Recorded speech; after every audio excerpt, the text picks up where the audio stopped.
Today's daf we're going to be learning is Bava Metzia daf Kuftet. This week's learning is sponsored by Bob and Paula Cohen in loving memory of Helen Cohen, Hennebat Yitzchak Nechemia, whose yurtzeit is on Friday. That's my grandmother.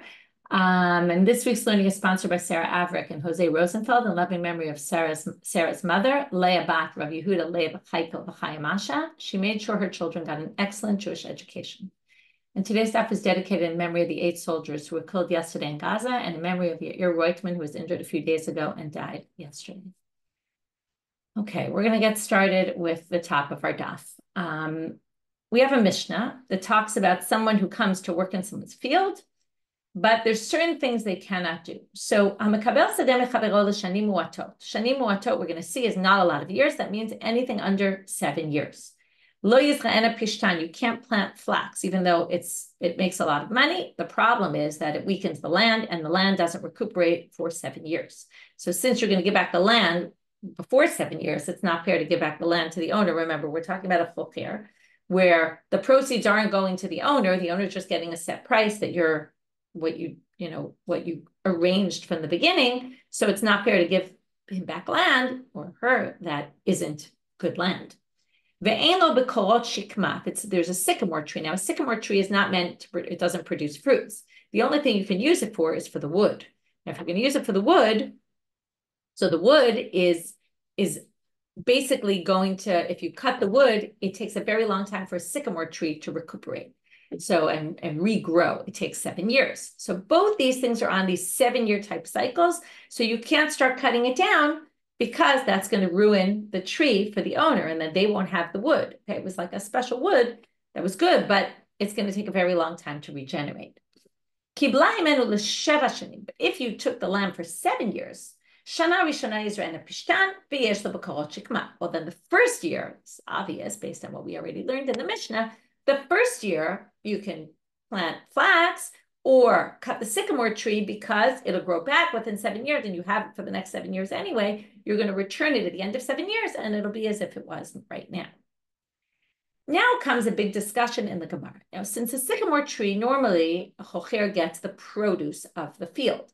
If there's sycamore trees in the field and they can't cut the wood, then what are they going to gain from that? Okay, maybe there's other things as well, but the problem is they don't really gain from the sycamore trees. So we have a debate between Rava and Abaye about whether you get the sheva, meaning, and this is a little like stocks, okay? If you give a stock to someone and it's worth X, and then when you give it to them, it's worth more, right? So you're actually giving them something worth more than it was now. So if you give back the sycamore tree, after the sycamore tree grew when you were the chokher, and you, in theory, were supposed to get the produce from that field, since there is no fruit produce, perhaps you get the amount that the tree went up in value, how much it grew in that year, which then upped the value of the tree. So it's like giving someone stocks that you got them at one point, it was worth $10 a share, and now it's worth $15 a share. So you should get $5, because even though they're not selling it right then, right? They're not cutting the sycamore tree right now, but it upped in value. So Amar Abaye, b'korot shikma ein, he can't take the beams like we said, but b'shevach shikma yeshlo, he does get, okay, any sharecropper who works there, the chokher, gets the sheva. Okay, the fact that the sycamore tree is now worth more from this year that he was cultivating the field. Rava Amar, afilu b'shevach shikma nami ein. Rava says, no, you don't get the sheva. Okay? It's just not part of what your deal is. You get fruits. This isn't fruits. You get the wood, but that's if you can't cut the wood because you're not allowed, then tough luck. Now we're going to bring a difficulty with Rava, and then Abaye, interestingly, is going to answer one of the questions against Rava. So let's see the questions against Rava. So the first source, it's not going to be at Abaye. Abaye is going to come in later with the second difficulty, but the first source against Rava is, if you get a field from a friend, you're working the field as a makabel, meaning you're a chokher. And now you're supposed to leave. Shaminlo, we evaluate. Now, what's there to evaluate? Normally, you get all the produce. If it's not produce, what is it? Well, it's something that you don't get produce from. And what would that be? That would be the sycamore tree. So what's there to evaluate if you're like Rava and you think you don't get any sheva? There's nothing to evaluate. So my lav, shaminlo, shevach shikma, is this not? What are you going to evaluate if not the value of the growth of the sycamore tree? Lo, shaminlo yarka v'silk. No, it means vegetables and beets. So yarka basilka, not korbanishko. So they say, no, it can't be vegetables and beets or Swiss, that's like chard, Swiss chard. It makes no sense. There's something to evaluate. Not korbanishko. Whatever there is in the field, you take with you when you go. That's your whole deal. You're allowed to take everything there is. So there's nothing to evaluate there. So how can you possibly answer that that's what this is? To which they answer, no.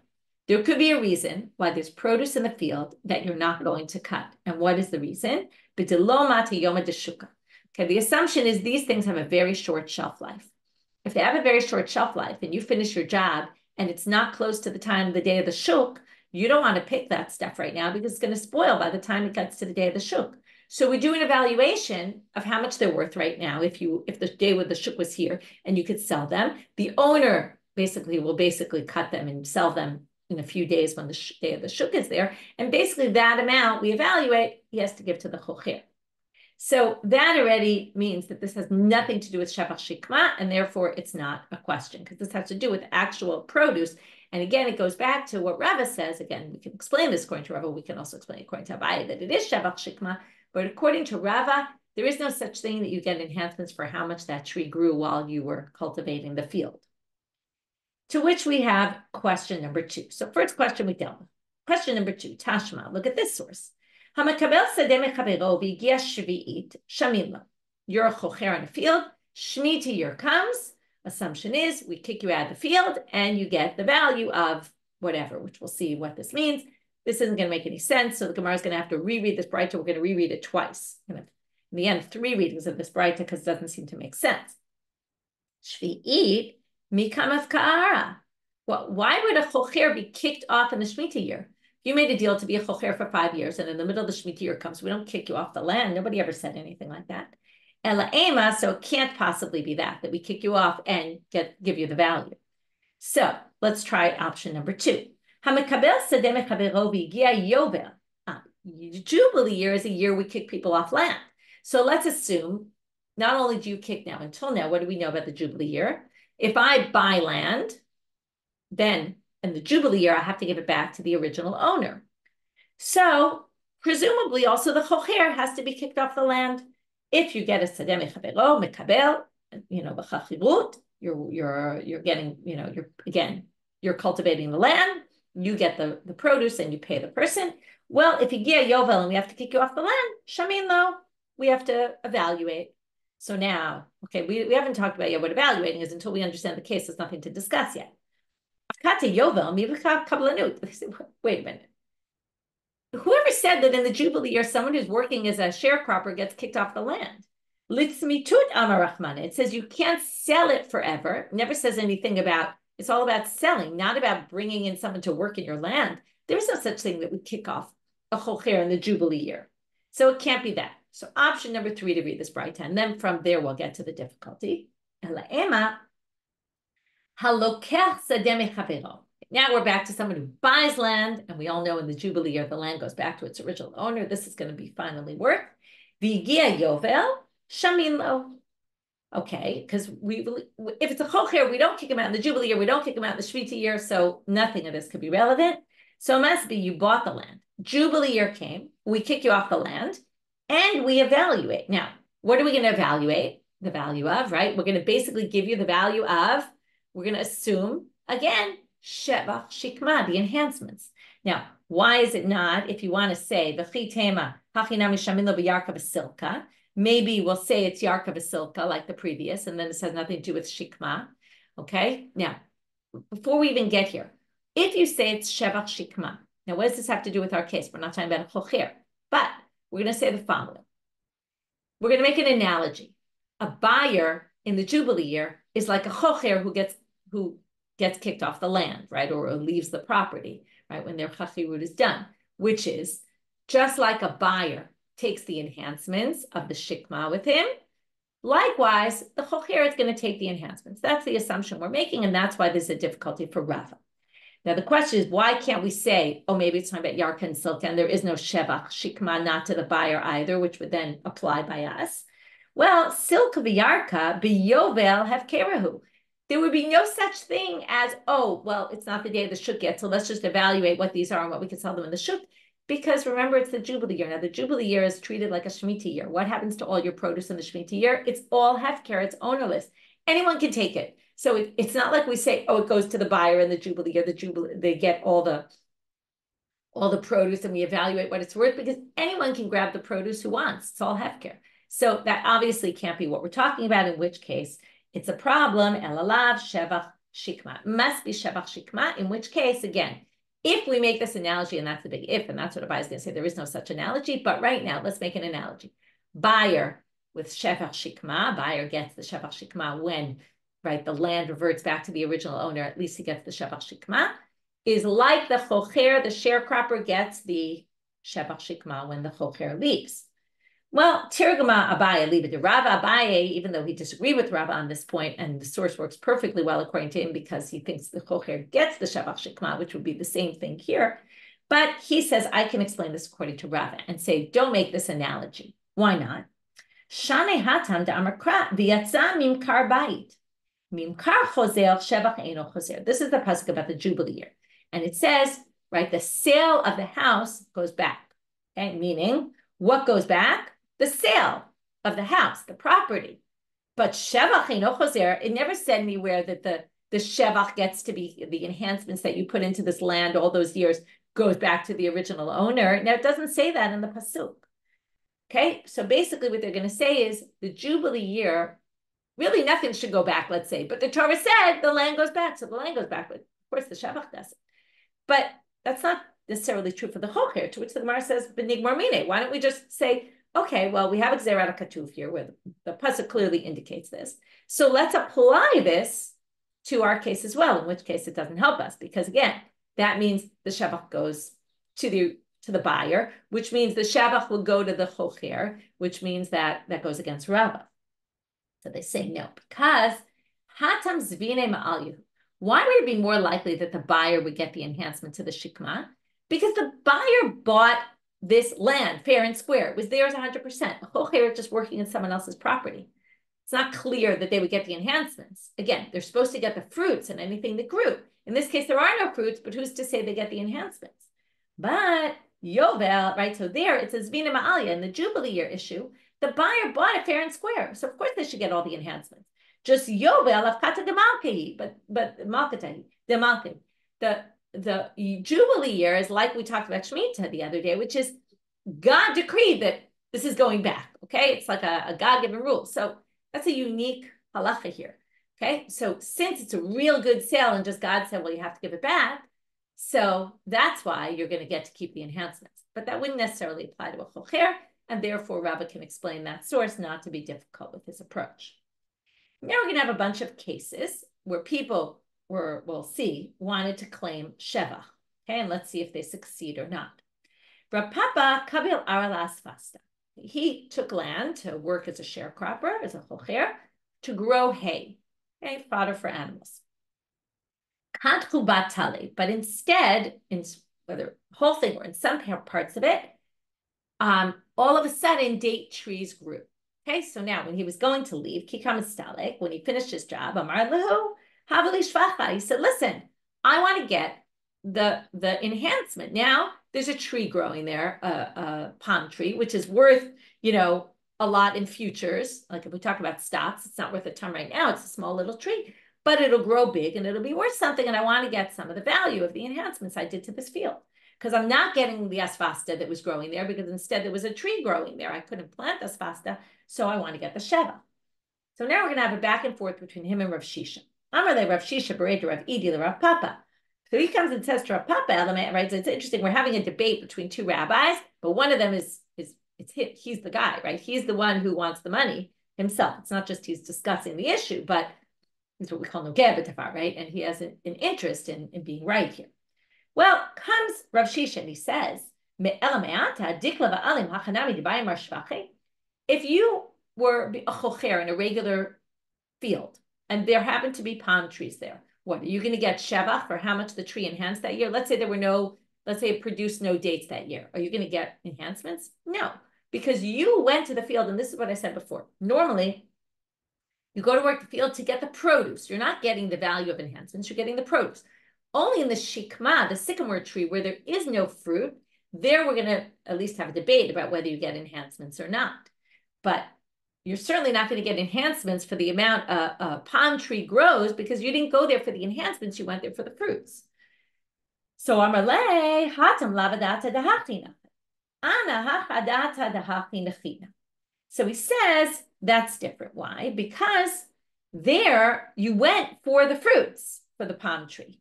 Here, I took this land. Rashi explains, what does he mean here? I took this land for whatever grows here, right? It was supposed to be hay. In the end, a decal tree grew. So I want the value of what I went down here for. Like, I didn't go specifically for fruits. I went for whatever was going to grow there. So now a tree grew, and there are no fruits yet because it's a new tree. So I should get at least the enhancements that I did. So now they say, wait, Kiman, Ka'abaye, Damar b'shevach shikma yesh lo. So wait, if he's going to claim, right, that this is all about shevach of a tree that, right, I have no benefit from, and therefore I'll get shevach like the sycamore tree because no fruits have grown yet. Well, that's Abaye. So first of all, number one, we don't usually paskin like Abaye when he argues with Rava, except for 6 things, that this is not one of them. And also, they're just saying, is it only according to Abaye? To which they say, no, afilu tema ke Rava. You could explain it like Rava, because if I went into your field and there was a sycamore tree there already, so Rava said, I don't get the shevach because, right, it didn't prevent me from doing, it didn't cause me any loss. I just didn't gain, right? So it went up in value a little bit. That's not necessarily due to me, would have grown anyway. And like, I can't claim shevach. But here I came to grow something, and instead a date tree grew. I couldn't plant something else. So it caused me a loss. So that's what Rav Papa says. Even if you say like Rava, hatam, in Rava's case with the sycamore, lele pseida, there was no loss to the owner. He knew going in that the chokher, the renter, the cultivator knew going in that there was a sycamore tree there. It wasn't like they were planning to plant something else there. But but here I'm taking a loss because I couldn't plant the hay. So comes Rav Sheisha and says, okay, you want to claim that you could have planted hay. And because of that, you want to get the value, enhance this property by having a date tree. Well, there's a big difference in price between hay and a date tree. So, Amarle, my psiditich, you're talking about your loss now? Fine. So what did you lose? You lost the fact that you could have grown the hay. Shkol yadadas fata v'sil. So fine. Take the value of what hay would have been had you planted in that area and go, and enough. Amarle, Rav Papa's not satisfied with that. He says, Anakorn kamarishka, Rabbi. What do you mean? I could have planted in that small area. Remember the saffron, which is worth a lot of money. I could have planted that. Now, let's go back. If he's claiming, now remember what he claimed before. He said, oh, I was taking whatever would grow there, and therefore, since it's a tree that has no fruits yet, so I want the value of the tree for the futures, right? I want the futures. But now he says, oh, I could have planted saffron. I could have sold the saffron. So which he says, Amarle, Rav Sheisha kind of catches him and says, oh, well, galit adatach the mishkav. Now you just proved to me that you really wanted to take something with you in hand, that you really did come for the fruits. And you were claiming before, oh, I didn't come for the fruits, I came for the value of the item. And because remember, it's either that or that tracks. He says, oh, you want fruits? You want you claimed I could have gotten saffron? Fine. Shkol korkum arishka bazil. Go take your saffron, which you obviously didn't plant. Go take it and go. Okay? Take it and take the value of that. Which he basically is saying, and this is the last line, what that means is, what he's saying is, you're basically claiming to me that you really wanted to cut something and take it. So fine. Take this tree, the value of it, as if you cut it. Now, if you cut the tree, what does that mean? It's going to be dead, right? And the only value of it is it for firewood. So fine. You wanted to take your saffron? That's what you're claiming? So fine. Take your quote unquote saffron, which is whatever you planted, as if it was saffron, as if you would go sell it in the shuk right now. As if you cut the tree. What was the value of that in the shuk, of some wood and not a tree for its futures, which is obviously worth a lot more? That's the value of what you can get. And that's in the end what he concedes to him. That's all you're getting. You will get something, but only what it's worth right now, because you just proved to me in your whole line of arguing. This is like a good example of, you shouldn't talk too much because you might reveal some information that then you could get caught up in. And that's what happened here. In his arguing, he basically claimed, oh, I wanted to take stuff and sell it, which means, okay, so take the value of this as if you sold it. And with that, he lost a lot of potential money. And now we're going to have a similar, but it's going to be a different case, and you'll see right away what's the difference. Rabbi bar Abaye kabel araba hadole mishunita. He got land to work as a cultivator, as a chokher, and all of a sudden, well, it's unclear exactly. There's different interpretations. Either he built a border around the field, or a stone kind of like grew up from the ground and kind of made this border around the field. There was some soil there also. Not clear exactly how this happened, but kadchu bezer data. Okay, trees started growing in this area on the border of the field, just like the palm trees. So it's very similar. So when he left, he said, I want the value of these trees. Amar Rav Papa mishum da'atitu mimulayam ritu milim muliyata. Okay, we have a lot of interesting lines in today's talk. This is one that we've seen a bunch of times, which is, and different interpretations. We'll go with one of them. Because you come from the cut-off family of Eli, whose sons were killed, and they have this curse that their kids are going to get cut off. You said cut-off statements, meaning things that made no sense. You don't deserve any shevach here. Afilu, and now they make a reference to the previous story. Afilu, Rav Papa lo amar eladile pseida. His whole claim was, I wanted to plant something here. I wanted to plant the hay. And that's why, and then he claimed the korkum, the saffron, and then I lost out. Hacha might pseida ilach, but here there's no loss to you because it grew on the border there. It wasn't an area you were planning to plant anyway. So you don't get the shevach for that. Rav Yosef. Now we're going to start talking about a planter, a shatala. This is someone who plants your field. We're going to see later that there's a bit of a difference between a planter and an aris in terms of the percentages they get. At least we're going to talk about a place where you might remember there were different percentages for arisim, but a planter gets half the produce, and a sharecropper, an aris, who gives percentages, gets a third and pays and 2/3 go to the owner. We saw some examples where it was opposite. We're going to talk about a case where it's half for the shatal and a third for the aris. That's going to come though a little while later. In the meantime, we have some really, I think there's like some great lines in today's stuff, so we have a few of them coming up right now. Rav Yosef Havalehu Shatala. So he had a guy who was working in his field as a planter. Because the assumption I think here that the planter is going to make more money because they also plant, and then they, I think the sharecropper came in after things were already planted. I'm not sure. Not sure what the difference is. But anyway, it's not so important for right now. So the guy dies, the sharecropper, the planter, and he leaves 5 sons-in-law who all want to now work the land. So Amar, Ada Idnachat, Hashta Chamisha, Rav Yosef says, wait, first there was 1, now there's 5. I don't want 5 people in my field. Why not? Well, Ada Idna lo avasamchua hadade, lo mifsaduli. Until now, the one guy who was working in my field knew that he had no one else to rely on. And he did a very good job because he was responsible entirely for everything. And this is a good, right? It's a claim a lot of people make. He says, but now there's 5 people. Everyone's going to think someone else is doing something and nothing's going to get done, right? The 4, that famous thing about the 4 brothers, someone, no one, everybody, right? And I forget how it goes, but everybody thought somebody was going to do it. It's like a joke about their names. And basically in the end, no one did anything, and everybody thought someone else would. And that's basically what he says. So Amar Lahu, so now he gives them an ultimatum, and he says the following, and this is kind of what's funny. Okay, besides that, it's a great line about, very true, that when there's too many people, and nothing really gets done. He says, listen, I'll give you, offer number 1 is just go off my field, leave me alone, and I'll give you all the shevach that your father-in-law did. Okay? Any enhancements he made to my field, I'll pay you. Ve'ilo, and if not, I'm going to kick you off without giving you any shevach. So better just take my first offer, otherwise you'll get nothing. On what basis can I do this? And this is kind of what's funny, because he says, the Amar Rav Yehuda v'Itamer Rav Huna v'Itamer Rav Nachman. Okay, he starts a little bit stuttering, you could say. He says, well, Rav Yehuda says it, or maybe Rav Huna, or maybe Rav Nachman. That Hai Shatala Deshchiv Yorshim Dilei Mistalkin Lu Below Shvach. They said, one of these guys said, that if you have a planter who dies, the heirs are kicked off the land and they don't even get the shevach. So I don't even have to give you the shevach. I'm being a nice guy and I'm offering it to you, and take it.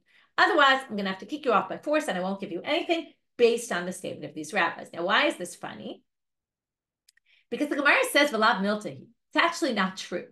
So what is not true is a debate among the commentaries. Some people say it's not true that Rav Yehuda or Rav Huda or Rav Nachman said this. And he was just kind of making it up. That's why, I said it like, oh, this one said it or this one or that one. He didn't want to get stuck on, oh, I didn't hear him say that. Yeah, well, he said, maybe it's this one, maybe it's that one, maybe it's that one. And he really just made it up to basically get them to leave his land. And he really did have to give them the shevach. It was just it was a tactic he was using, the rhetoric he was using to try to get them to leave the property. And that really, he didn't have rights. Now, the question is, what did he not have rights to do? Did he not have rights to kick them off at all? Did he not have rights to kick them off and not give them the shevach? Like, what part of it isn't true is a good question. Okay, and there's a debate about that. And it could be he's not allowed to kick them off at all. But maybe here he is because there were 5 of them and his first claim was actually valid. But you can't really kick them off in general. And or maybe you can kick them off, but not with the shevach. There's a debate about, not without giving them the enhancement. There's a debate about what exactly the salav milti is. Okay, let's continue on. So if a shatal says, listen, if I cause you any loss, like I plant and things go well, but then some of it doesn't, okay? And we're going to see that there's, yes, gains, but there's also losses, okay? So we have gains and losses. Afsid, I will lose, okay? Meaning I won't take, okay, now it's not clear what he means. I'll cover the losses, or I won't even take any of the shevach, okay? In other words, if I mess up, then I won't take anything. So, I'm a Rav Yehuda, mistalik below shvacha. Rav Yehuda says, in fact, what he meant here is, I won't take any gains. You'll get all the gains, and I'll assume responsibility because again, let's say it was worth 100, and he should have brought it up to 180. Instead, it went up to 150. So, what should have happened, right? At 150, they should split it 50-50, so 25-25. But he should have brought it up to 180, so that's a loss of 15 for the owner, because 30 divided by 2, 15. So I'll deduct, right, either he'll deduct 15, he'll only take 10 of gains, or according to Rav Yehuda, he won't take even the 10 of gains, okay, after the deduction. So that's the debate here. Rav Yehuda says he really meant, I won't take any shevach. Rav Kahana said, mistalik v'shakal shevach. No, of course he'll get the gains. What he means is, I'll deduct, though, from my gains, the loss I caused you, so he would end up with 10. But Modeh Rav Kahana agrees with Rav Yehuda di Amar, if he said it explicitly. Before he just said, Im afsidina, I will leave. He didn't say without the shevach. But if he says, I'll leave without the shevach, then he really means I'll leave without the shevach and I'll take nothing. Okay? But Rava Amar, asmachta lo kanya. Nobody in their right mind would mean that. He was only trying to get the guy to give him a job, right? Nobody would mean I'm not going to take the gains. If there are gains, of course he's going to take the gains that are he's deserving of. So Rava basically doesn't agree with Rav Kahana here. So now they're going to ask Ula Rava, we're back to our asmachta sugya. How is this different from the Mishnah where it said if I go into your land as a sharecropper and I just decide not to plant anything, then I'll pay you what it would have grown into. So why is that different? Why is that not asmachta? Which they explain.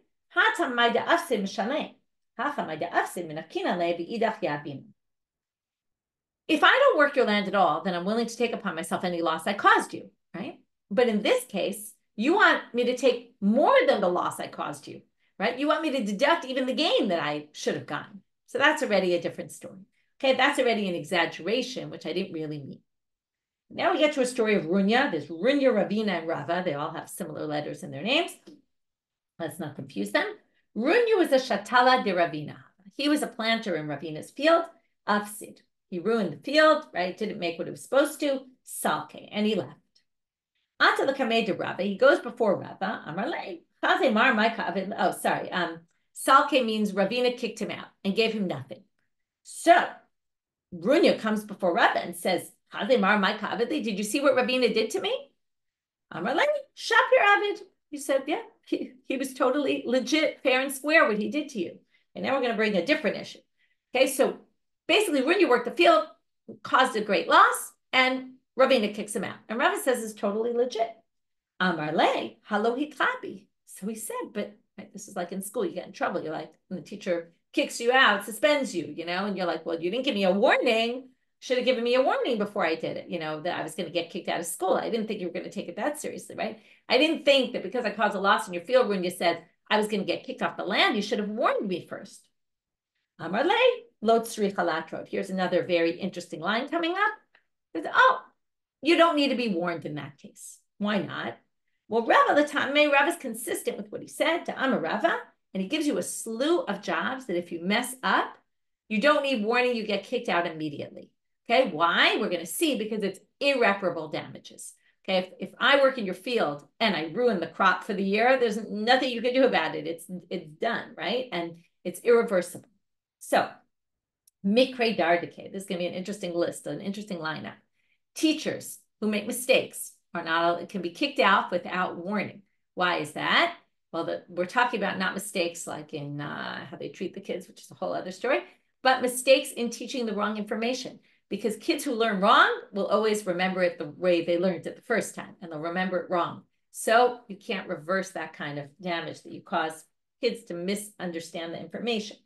Shatala, the planter, as we said, tabacha. Okay, some of the commentators explain what's the problem with the tabach. This is a butcher. In those days, thank God we don't do this anymore, but people will bring their animals to the butcher and have the butcher slaughter it for them. So if I had my animal and I had a whole bunch of guests coming to my house and I bring it to the butcher and the butcher messes up the shechita and it's not kosher, now I go home and I have nothing to serve my guests. That's humiliating to me. And there's no way you could fix that. Umana, they say often it's a bloodletter, but Rashi says we're talking about a mohel who messes up a brit milah. We'll say it's the metzia he didn't do properly and causes the baby some problem, which again could likely irreversible. Suffer mata, okay, this is either a sofer, a scribe, or it could be a hairdresser, a hair cutter. Because we all know if you get a bad haircut, right? Again, it might, everyone says, oh, it'll grow out, whatever. But for all those days till it does, you have to walk around totally humiliated. So that's a good one. Kulam kimutlim ve'omdim. Okay, we're now on Amud. All these people are basically considered warned from the beginning. And here's the rule, klala de milta, the basic rule is, the rule of thumb, compensate de lo hadar kimutrim ve'omdim dami. Any damage that can't be fixed is basically, there is no such thing as, oh, well, I should get warned before you kick me out. So all these people can lose their jobs immediately. I know in Israel, it's really hard to fire a teacher. So obviously they don't hold by this Gemara. Okay, now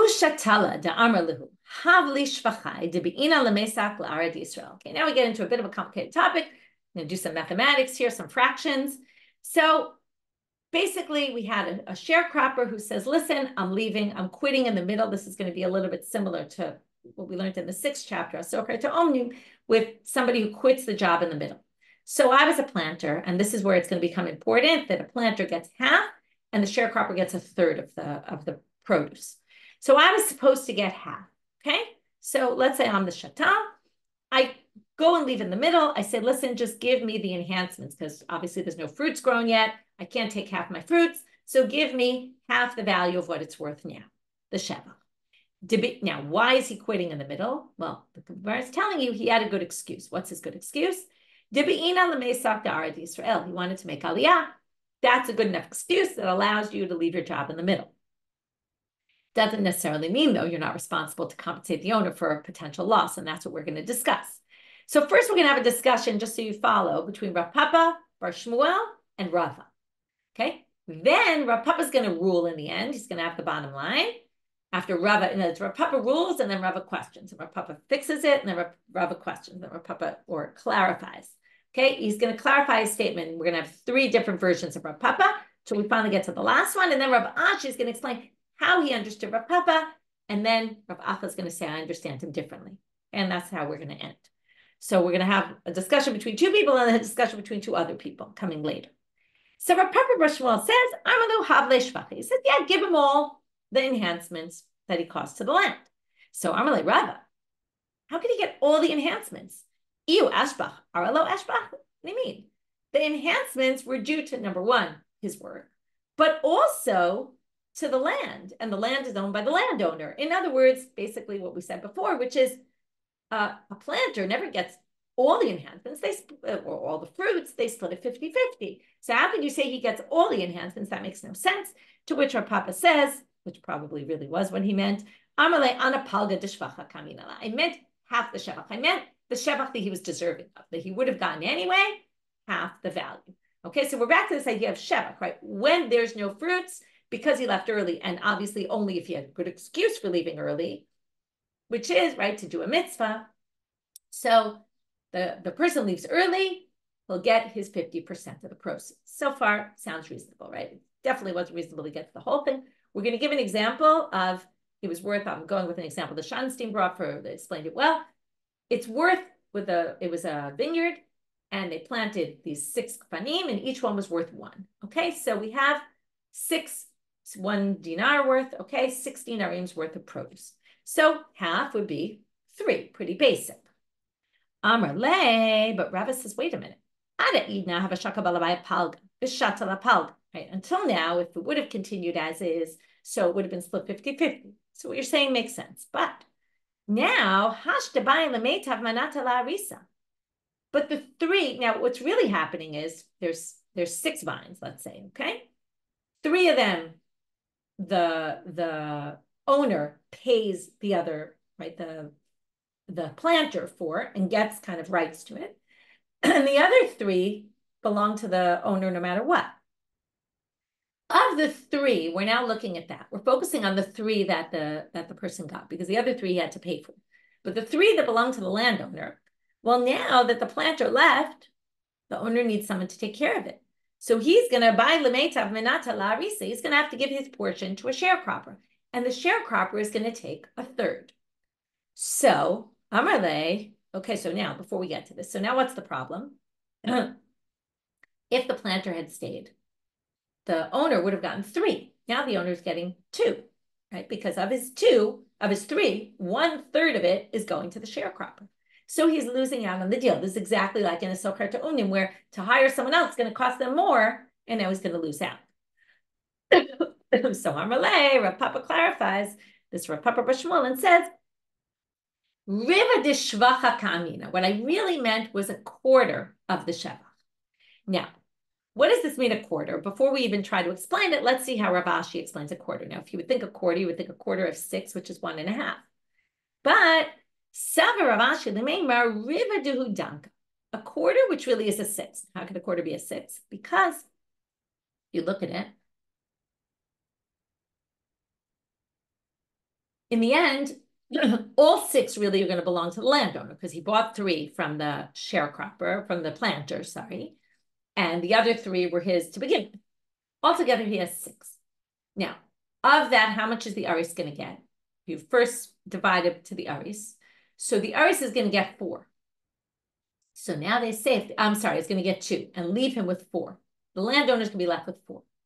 So they say that what Rav Ashi thought Rav Papa bar Shmuel meant was that a quarter of what he should have had, in other words, a quarter of the land that is now his, which is 4 out of 6, because he bought 3 and he had 3.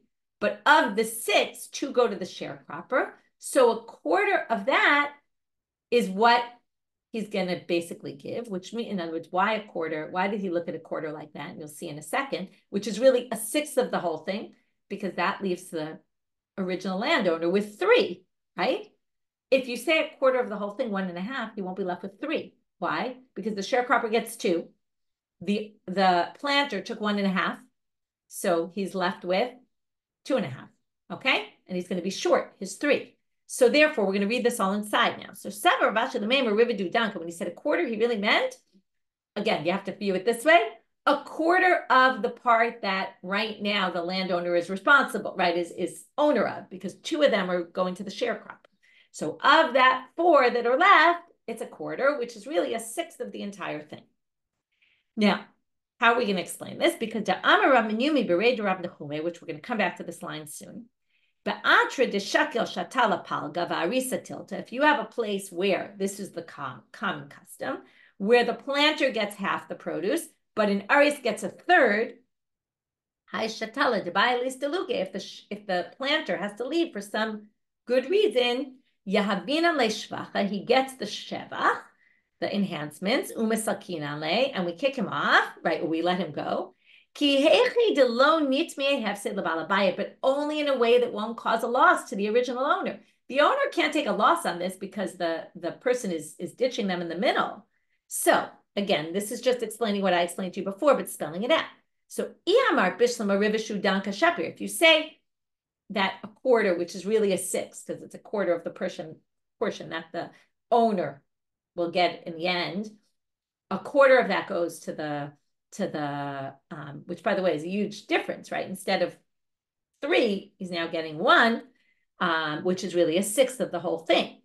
And that makes sense then, because then there's no loss to the landowner.